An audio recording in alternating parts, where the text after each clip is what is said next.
बिस्मिल्लाहिर्रहमानिर्रहीम। अस्सलाम वालेकुम दोस्तों, कैसे हैं सब? उम्मीद है आप सब खैरियत से होंगे। दोस्तों बात करेंगे कराची में कार साथ में एक वाक़या पेश आया था जिसमें एक बाप बेटी को एक्सीडेंट के दौरान कुचल दिया गया था और मुल्ज़िमा निताशा को जेल में रखा गया था। जेल में जिस हिसाब से रखा गया था वो सभी जानते हैं। आज उसके बारे में खबर ब्रेक आउट हो रही है। सोशल मीडिया पर मुख्तलिफ ज़राए बता रहे हैं कि उसकी जो है जहाँ बाग होने वाले ख़ानदान से जो है वो सुलह हो चुकी है और वो सुलह तकरीबन 5 करोड़ रुपए से ज़्यादा दियत देने के बाद हुई है, लेकिन बाज़ ज़राए इसकी तस्दीक नहीं कर रहे।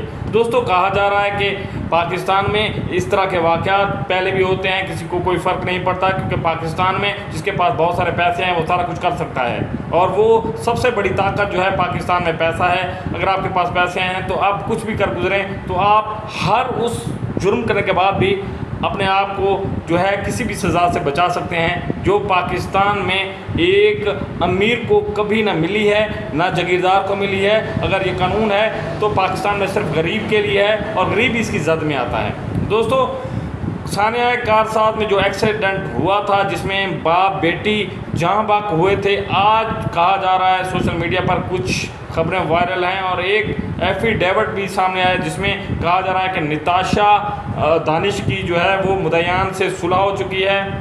आमना और उसके वालिद जो कि इस जो हादसाने में जहाँ बाग हुए थे उनके ख़ानदान के साथ जो है उनके मामला तय हो चुके हैं और उनकी सुलह हो चुकी है, जिसके बाद अदालत ने उसको रिहा कर दिया है। वैसे भी वो जिस हालत में जेल में रह रही थी उसकी तस्वीर, उसकी वीडियोज़, उसकी खबरें डेली की बुनियाद पर सामने आ रही थी और वहाँ भी उसके लिए और घर में उसके लिए कोई फ़र्क नहीं था। लेकिन बात यह है कि पाकिस्तान में कोई भी ज़हनी मरीज़ चाहे, कोई भी साइको मरीज़ चाहे, कोई भी ताकतवर चाहे, कोई अमीर हो, कोई दौलतमंद हो, जागीरदार हो, वो जब चाहे किसी को कुचल सकता है, कुचल के जब चाहे उनकी कीमत लगा के वापस आ सकता है। अगर पाकिस्तान में यही कानून रहा तो यहाँ गरीब कोई नहीं बचेगा।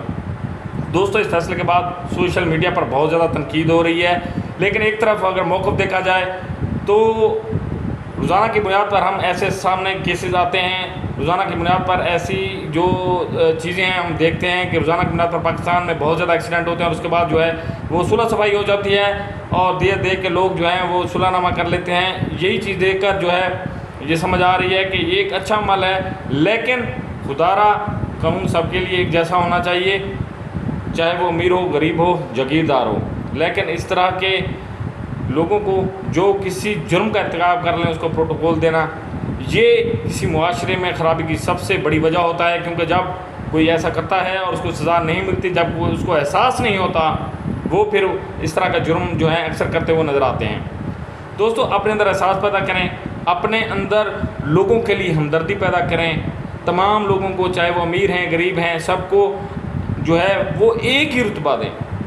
यही वो चीज़ है जो हमें तरक्की की तरफ लेके जाएगी, यही वो चीज़ है जिससे हम अपने मुआशरे को बेहतर कर सकते हैं। अगर हम इसी तरह बदउनवानी, नाइंसाफ़ी, लाकानूनियत की तरफ बढ़ते रहे तो सब कुछ आपके सामने है कि किस हालात में हम रह रहे हैं। अगर इसी तरह सब कुछ बढ़ता रहा तो हम भी इससे बदतर हालात में चले जाएंगे और आने वाली नस्लें हमें कभी माफ़ नहीं करेंगी। तो उम्मीद करते हैं कि पाकिस्तान में अमन, इंसाफ और कानून की जो है इजारादारी कायम होगी और पाकिस्तान अमन का गवारा बनेगा और इंशाअल्लाह हम आने वाली नस्लों को एक अच्छा मुस्तकबिल देंगे। दोस्तों इसके लिए हम सबको तगदौ करना होगी।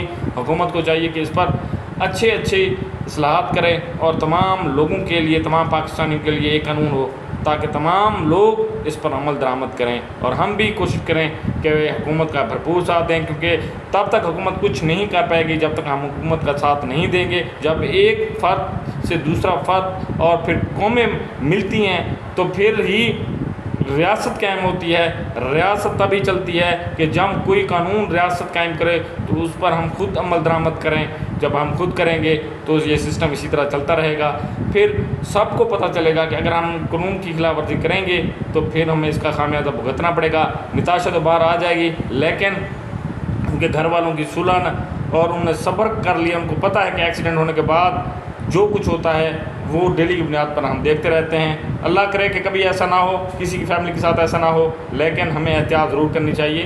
दोस्तों कमेंट सेक्शन में बताइएगा कि निताशा दानिश की सुलह जो है वो उनको आप किस तरह सोचते हैं कि इस तरह होना चाहिए था या नहीं होना चाहिए था। आज की वीडियो के लिए इतना ही। जिन लोगों ने हमारा चैनल सब्सक्राइब नहीं किया, हमारे चैनल को सब्सक्राइब कर लें और बेल आइकन को जरूर दबाएं ताकि आने वाली हर वीडियो का नोटिफिकेशन आपको मिलता रहे। अल्लाह हाफिज़।